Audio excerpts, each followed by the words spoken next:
You can see I've got a flat tire on my trailer. Got an idea, just showing you how if I want to keep my trailer safe, I'm afraid of somebody stealing it, what I do with it. But basically my setup is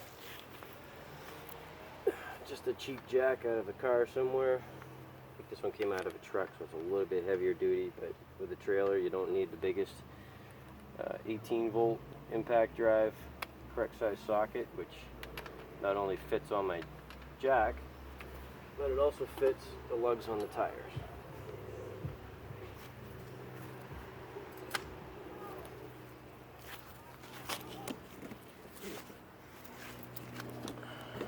So jacking the trailer is really easy if you get the jack under it correctly.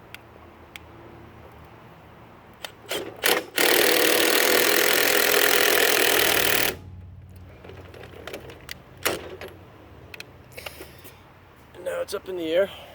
And with the lug nuts, these things are great if they're a little rusty and stuck on there.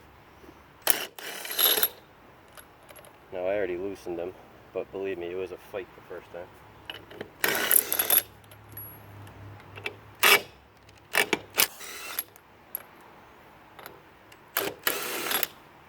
Don't have to be a NASCAR pit crew with this, but that's it.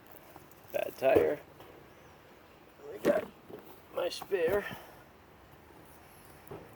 Probably be a good idea to put a little bit of anti-seize on these threads, but this is just for demonstration. Or if you're by the side of the highway and you got to get this done quick, obviously start them finger tight. And what I've recommended to many people is they're always looking at buying fancy locks, hitch locks, wheel locks, chains, cables, you name it, to lock up, let's say, campers, teardrop trailers in particular, because that's what I build.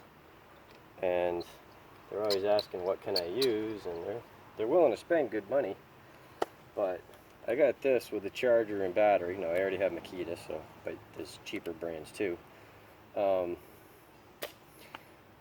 And this right here, you can get a battery powered cutoff wheel that runs on the same battery and charger, and any of those locks, any of those chains, any of those cables, the wheel locks, you name it, you can be through them and nothing flat with one of those angle grinders that's battery powered. Or a little couple drops of acid in the lock cylinder, it's all done. Whereas you leave it without a wheel on it, on a jack, now bolted on stabilizer is obviously better. If you're building a teardrop, think about this. The more it shakes, the less comfortable it will be. Any activities on the inside get advertised on the outside by how bad it's shaking too.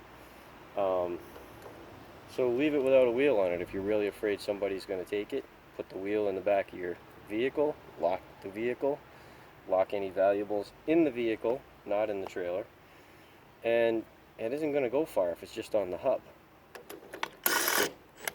So don't go tight.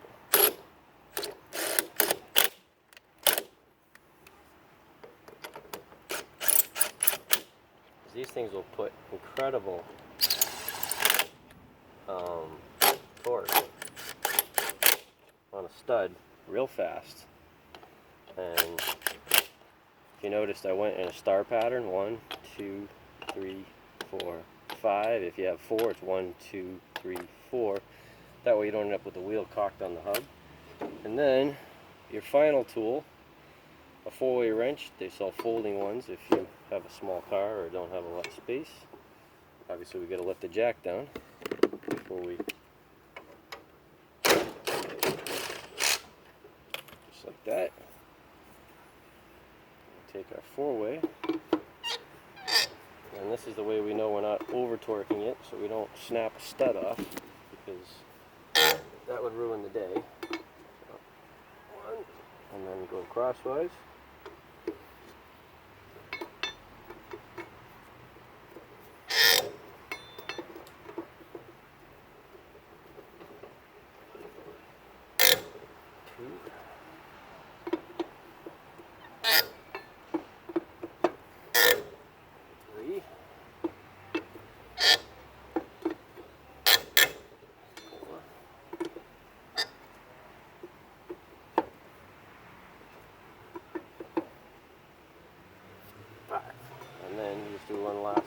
trip around the wheel.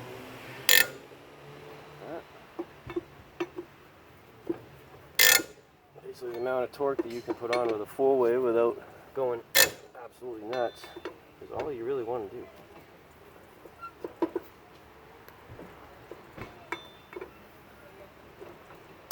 Just remember, because you're going to have to take it off the next time.